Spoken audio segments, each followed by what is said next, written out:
Hi Jamie, how are you doing today? I'm okay. So I know that you just recently got into treatment and this is the first time you're meeting me, so what brings you here today? Well, I'm doing treatment for alcoholism, and I'm only like a week in as far as not using, so I'm just really struggling with um, you know family life, and not I'm just concerned about where my life is at. It feels like I've just kind of like washed up on the shore, and I've just become cognizant of all the stuff that I've been doing. So it's scary and negative, and just causes me to feel anxious about what's going on in my life. Okay, so why don't you tell me a little more about how long you've been sober?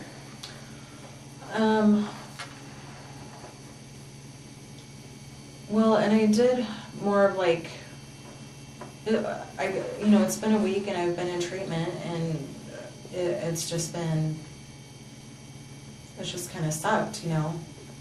So I'm not sure what you want to know about that. When's the last time you had alcohol? I guess it's been more like a week and a half, so maybe 10 days.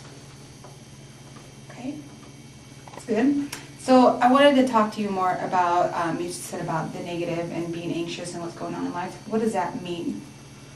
I guess I'm starting to see and realize like how my family's had to deal with me, and I think about like all the areas in my life that I used to have going on, and now I don't have. So like I don't have solid family relationships, and I don't really have a job, and it just seems like in order to get back to who I used to be when I was younger and before I started using alcohol, it just seems like there's like this huge ladder to climb, and I don't know if I can make it. And then at the same time, it's like I would rather just continue drinking. Okay, so what are some of the important things in your life? You talked about your family, you talked about your jobs and the solid relationships that you had before. What is important to you right now? I'd like to be that person that I was before I started drinking, but it just seems like there's so much cleanup work to do, like in my relationships and in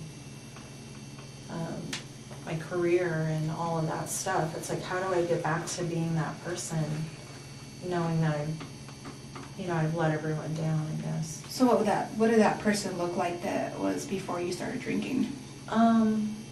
I was just able to be there for my husband and my kids, and whenever they needed something, I was able to respond to it.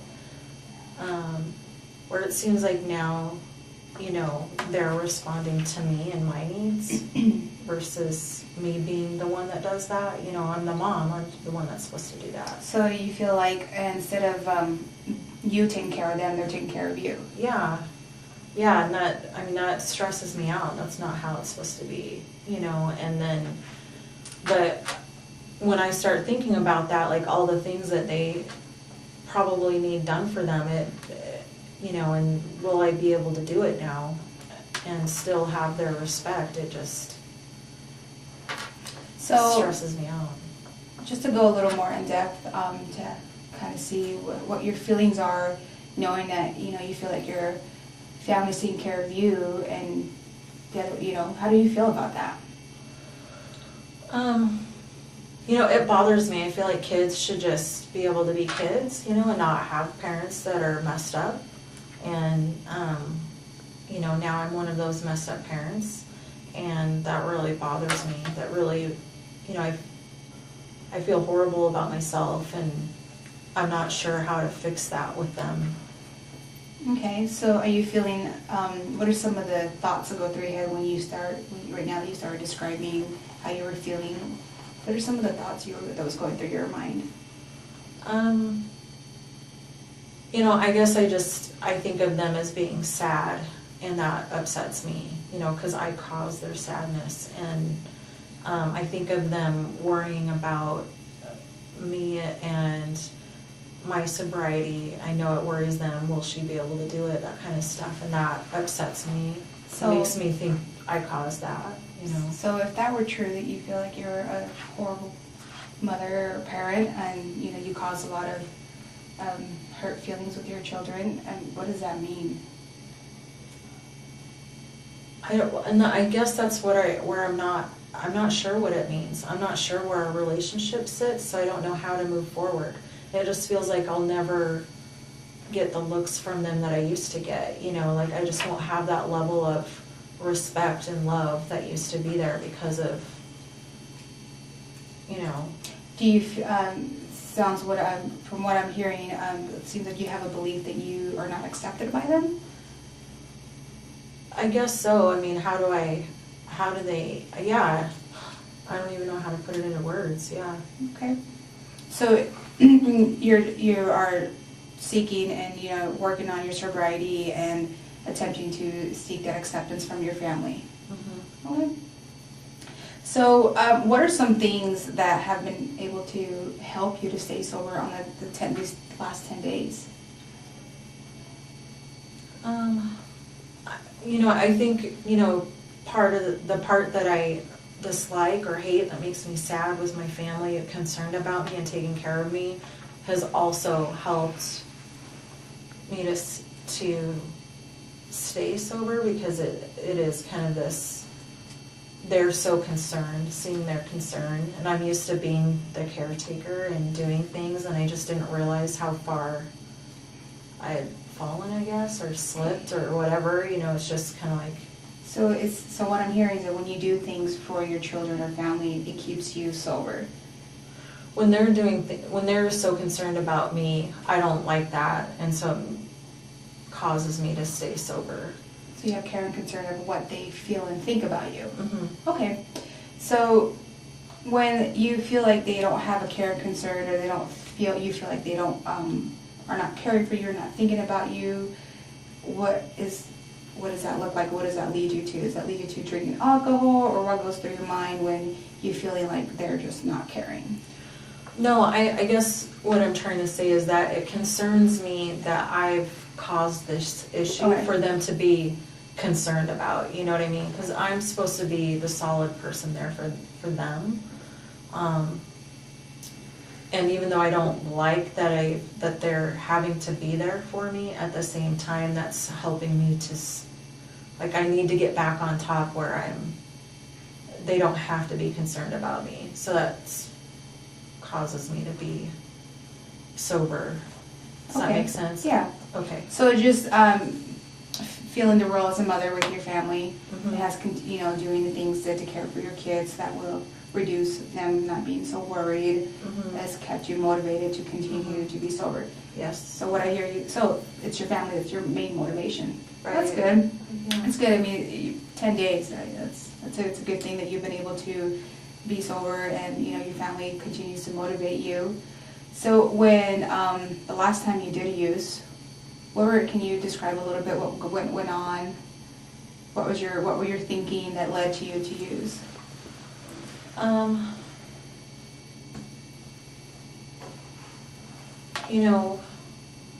I guess it's just been a progressive decline or not decline, but a steady progression of how much I drink, and it's like one issue leads to another issue, and so the last time that I drank, that was kind of like, okay, now it's time for me to get help. I mean, it just seems like my family had so much going on that day, and I wasn't able to do all this stuff that I felt like I should do for them because I had been drinking. So one of the things that it sounds like that led you to drinking was feeling overwhelmed, feeling yeah, I mean, feeling overwhelmed with what they had, with what my family has going on, and then just trying to stay married and do all the stuff that wives and moms do, and you know, and my husband was able, you know, that last day that I drank, he was able to like help me see like what I was missing out on, I guess, you know, and because I was drinking, so even though, you know, it seemed to just be more of a stress relief or whatever, it's really gotten out of control where now it's more, I can't function. Does that make sense? Like, so, you know, it was just for stress relief, and now it's more like all the time. Like, it's the most important, or was the most important thing, was to make sure that, oh, I might be stressed out, so I better drink in advance, like anticipating having a stressful day or whatever. And now, and then it just got out of control where I'm missing stuff. So feeling stressed out, not meeting, you know, the expectations of a mother or the role that you had with your family is what was leading you to drink. Mm-hmm. Okay, so we just kind of identified some of the precursors that have led you to that drinking, and, you know, doing. How frequent did you felt that you were drinking when you were stressed out? Was it like every day? It would be more like 2 or 3 times a week, and then when I did, it would be like all or nothing, you know, so it felt like I didn't have like a stop button. It's like if I started and that was it. So there would be times where I knew in the back of my mind, like, oh, I better not drink today because like last time I wasn't able to stop. And so I have been successful like for a day or 2 at a time, or maybe 3 days at a time. And then I know like, oh, okay, I'm just like, all of that's added, all those days have added up, and I'm really stressed out now. So then it just, as soon as I start, it's done, you know. Okay. So the last 10 days you've been sober, how's your stress level been those last 10 days?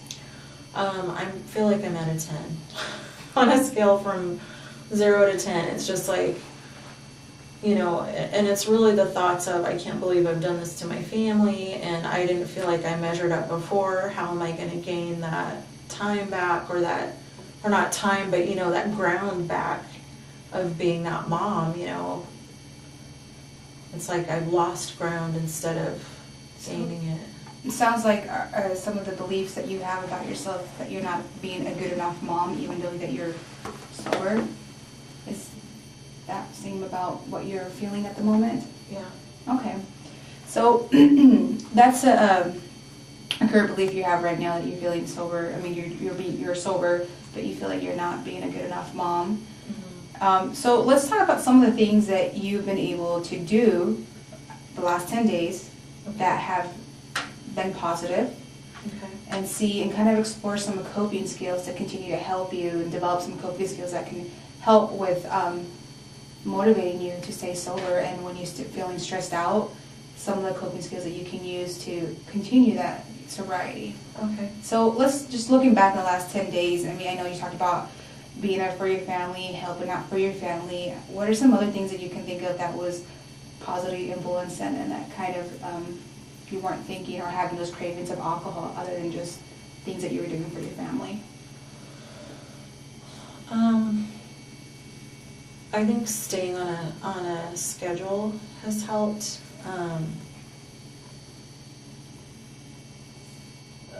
You know, and just trying to be mindful of what I'm doing minute to minute. So I've been trying to like plan my every single day, and it seems to kind of help to, with that mindfulness, to, you know, I mean, it's good to plan it out. It does cause some stress though, because I know like, okay, how am I going to deal with this situation or this situation, and I'm just not. It's like, what do I do with that? But I feel like I need to still plan. Okay. So I guess that's one thing, is keeping a routine, a structure for you. I mean, do you use anything to keep your structure going on throughout the day, or is it just in your head, or you write it down? Do you use a planner? I use my phone, like my calendar, Okay. to that, and then if I have like for appointments, and then if I have to make a list of like tasks, I'll do that. A to-do list? Yeah. Okay, that's good to know. You talked about mindfulness. You talked about being able to be mindful of what's going on and stuff. So do you find yourself maybe doing odd things at a time, or what does that look like, that that structure that you could create for yourself? What does that look like? Well, I mean, I have the list on my planner, and then just, I guess it's like trying to be on task, like constantly checking that, not allowing myself to have like, to lose sight of the goal. But with that comes the, oh, I'm gonna have to do this next, and then I'll have this situation that I have to deal with, and, you know, I guess I'm just so used to compensating with my stress in a different way. It's like, okay, so what do I do with that? So sometimes it feels like that can derail me, but I just try to stay like, okay, well, I'm just gonna go do it. Do you, your structure and the tasks that you put to your to-do list, do you accomplish most of those? For the most part, I mean, it's been difficult this last 10 days because something that's really difficult, I just kind of freeze up with, I know this is really going to stress me out, but I also don't want to use, so like I find myself kind of stuck, like how do I move forward in that task, because I don't want to be stressed, you know, and I don't want to be, you know, I don't know how to explain it. It's just like I don't want to move forward if it's going to cause me to. Okay, so just to see a little more of your structure, do you find yourself doing one thing at a time, or do you plan out things, you know? Oh, okay. I try to do just one thing at a time. Yeah, I mean, there was a time where I could probably multitask a lot of things, but now it just seems like that's where I'm at, so. I think that's good, that doing one thing at a time. I mean, that's part of being mindful. Some of the skill, you know, coping skills is being mindful, you know, doing one thing at a time, and that's good that you're doing that right now. It's just, you know, focus on one thing, not try to think about different things or trying to do things all at once, because that will cause some overwhelming, some stress. Right. Maybe sometimes looking at your day realistically, if you're planning for 10 things to accomplish that day, but yet you really only have time for 6, then, you know, maybe plan for 4 to 6 things that you can write down, like, I'm going to try and accomplish this, you know, and looking at realistically what you're able to do rather than just adding more stress and making a 10-thing list. Okay. So I think that's good that you are right now currently doing one thing at a time, but I think maybe sometimes just step back, looking at your actual structure and your actual to-do list and thinking, okay, what can I actually get done today, and plan for that, so that way you can use another coping skill, which is positive self-talk, you know, encouraging yourself, motivating yourself, and telling yourself, you know, visually looking at, I accomplished this, I accomplished the next thing, and you took your time. And so I think that's also another skill that you can use. I think part of that could be tied into a little bit of homework, just looking at your list, looking at your structure, you know, use your phone and, you know, check marking or putting somewhere, you know, in your notes or something, you know, today I accomplished 3 out of 5 goals, you know, and stuff like that. And that can be one of the goals that you didn't, you know, task that you didn't complete. Maybe you put in the next day or something like that. Mm-hmm. That way you can see your own progress and you can visually see that you're accomplishing things, and you can motivate yourself, and positive self-talk to be like, hey, I did some of this good stuff, and it can help you with feeling that, with that belief that you're not being a good enough mother, but yet you can still see, hey, I'm accomplishing some things. If some things meant like helping one of your kids with homework for a certain amount of time, or, you know, whatever that you have in your schedule. Mm-hmm. How do you feel about that? I think that'd probably be good. I do feel like I overwhelm myself sometimes in an effort to, you know, gain some of that ground back. You know, it's like I got to get all this done so I can show that I'm. Yeah, and it's good that you want to make amends with your family and you're trying to, you know, make up for that lost time. However, I think it's also good to be realistic and be rational about what your ability is right now. Mm-hmm. And sometimes it seems that you are causing some of your own stress and your own overwhelming trying to be that mom that you want to be. It's taking small steps little by little to eventually get to that person you said that you want to be before. So I think that it's some good skills that you can work on. But what else? What else has when you see that you're actually gotten, say you have 10 things and you got all that accomplished, how do you feel after that? I think, I feel good. I think sometimes depending on what they were, it's like, how do I come down from that? Like especially if, like I felt like I was already overwhelmed going into all the tasks, then it's like, okay, now I need to come down. And there's kind of like this loss of, like, what do I do now? Like, I'm out of tasks. Okay. So a lot of it is just kind of rewarding yourself. It seems like that you've kind of try to keep yourself busy to push away the cravings and continue to stay sober, which is good, but don't put too much on your plate to where you have so much to do. Then when you get everything done, and you find yourself like, what now? Mm-hmm. So I think with that, exploring some things that you can just do, like self-soothing activities. Things that just kind of help you relax, things that are just for you, your self-care.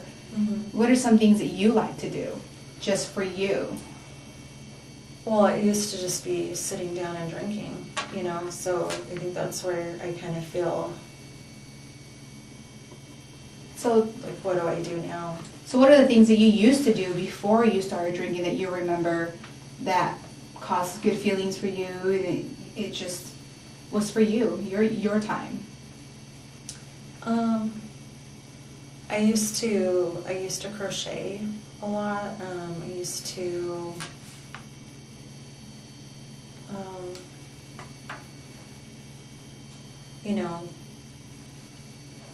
if money was an issue, like we would pick out, like we would do Netflix and like have movies that each one had picked out and do kind of like a marathon, like superhero marathon or something like that. And it would, family movie night? Yeah. Okay.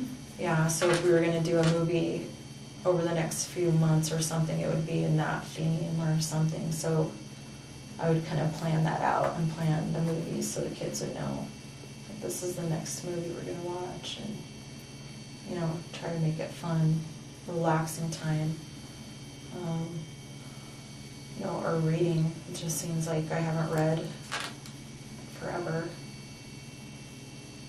That's good. So these activities, we would call self-soothing activities that help you feel a little more relaxed.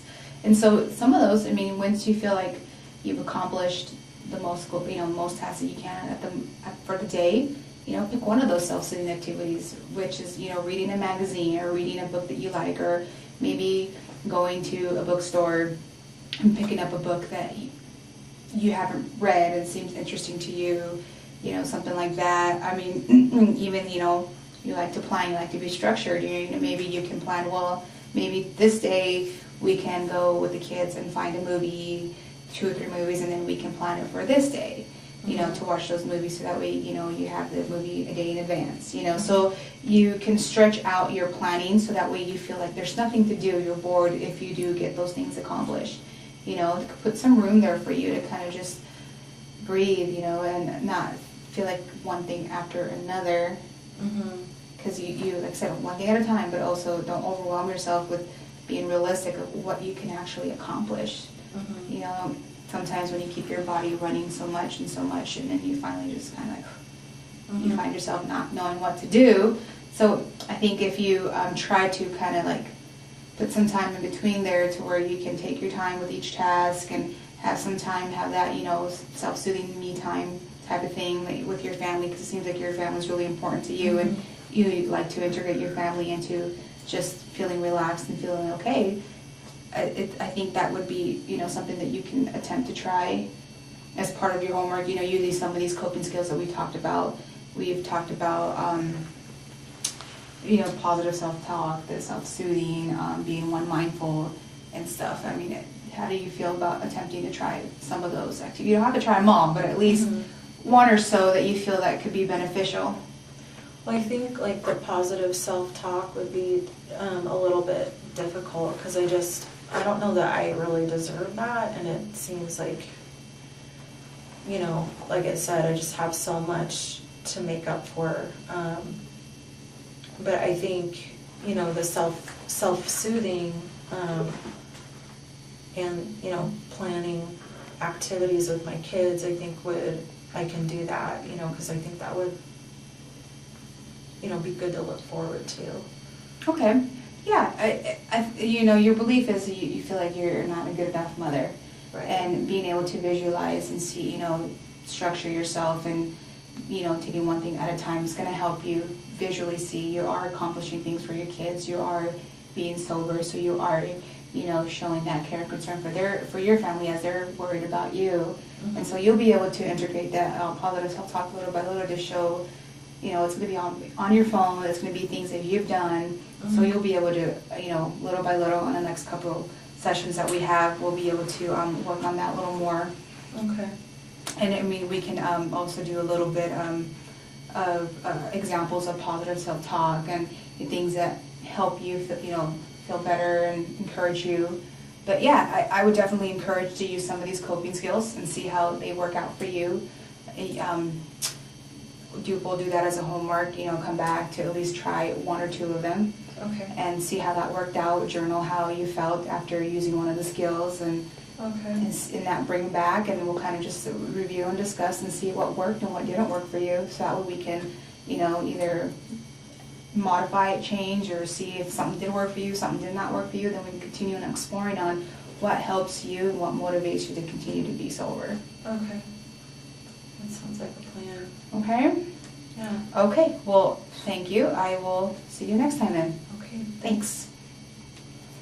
Okay? Okay. Thank you.